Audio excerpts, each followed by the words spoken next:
How to Solve Our Human Problems by Geshe Kelsang Gyatso. Part 2, Patience.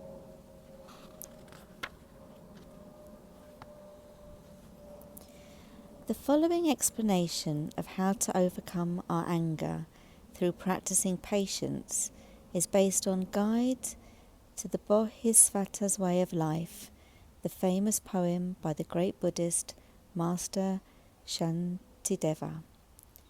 Though composed over 1,000 years ago, this is one of the clearest and most powerful explanations of the subject ever written, and is just as relevant today as it was then. Shantideva says, "There is no evil greater than anger, and no virtue greater than patience. Therefore, I should strive in various ways to become familiar with the practice of patience."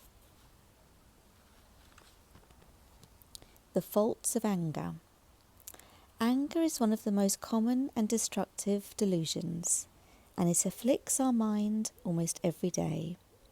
To solve the problem of anger, we first need to recognize the anger within our mind, acknowledge how it harms both ourselves and others, and appreciate the benefits of being patient in the face of difficulties. We then need to apply practical methods in our daily life to reduce our anger, and finally to prevent it from arising at all. What is anger? Anger is a deluded mind that focuses on an animate or inanimate object, feels it to be unattractive, exaggerates its bad qualities, and wishes to harm it. For example, when we are angry with our partner, at that moment he or she appears to us as attractive or unpleasant. We then exaggerate his bad qualities by focusing only on those aspects that irritate us and ignoring all his good qualities and kindness, until we have built up a mental image of an intrinsically faulty person. We then wish to harm him in some way, probably by criticizing or disparaging him. Because it is based on an exaggeration, anger is an unrealistic mind. The intrinsically faulty person or thing that it focuses on does not in fact exist. Moreover, as we shall see, anger is also an extremely destructive mind that serves no useful purpose whatsoever.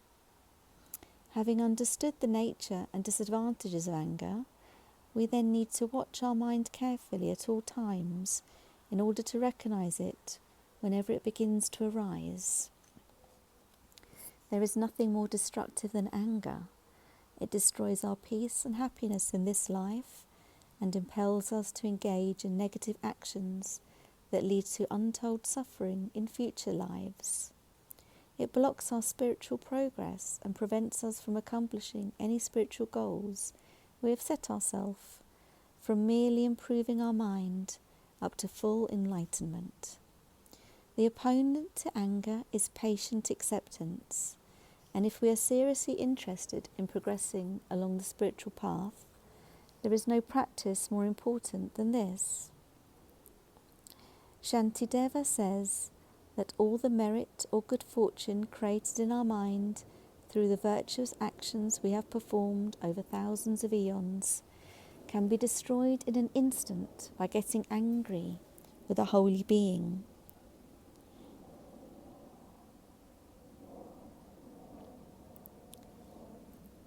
A bodhisattva is someone who has bodhicitta, the spontaneous wish to attain enlightenment for the benefit of all living beings. Since bodhicitta is an internal quality, it is not easy to tell who is and who is not a bodhisattva. It is very possible that a famous spiritual teacher is not a bodhisattva, whereas someone living simply and quietly among a group of needy people is, in fact, such a highly realized being.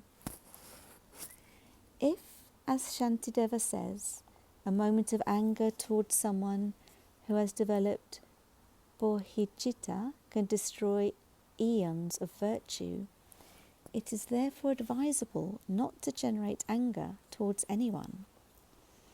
Anger can arise towards many different objects, and if it is directed towards someone who has high spiritual realizations, it can destroy the merit we have accumulated over thousands of lifetimes. Similarly, if we generate intense anger towards those from whom we have received great kindness, whether materially or spiritually, there will be no limit to the destruction of our merit or good fortune. Even anger directed towards someone who is our equal can destroy the good fortune collected over many previous lifetimes. Suppose that one day we create a vast amount of merit by making extensive offerings to the three jewels, Buddha, Dharma and Sangha, or by helping many people. If we remember to dedicate our merit to the attainment of enlightenment and the benefit of all sentient beings, this merit is safe and cannot be destroyed by anger. However, if this merit is not properly dedicated, and on the following day we get very angry with someone, the virtue accumulated from the previous day's practice will become powerless. Even if we only get slightly angry, this can delay the ripening of our virtuous karma. Thus the delusion of anger harms us severely. An alcoholic drink has the potential to intoxicate us, but if it is boiled, this potential is destroyed. In the same way, the practice of virtue creates in our mind the potential for us to experience happiness, but anger can destroy this potential completely.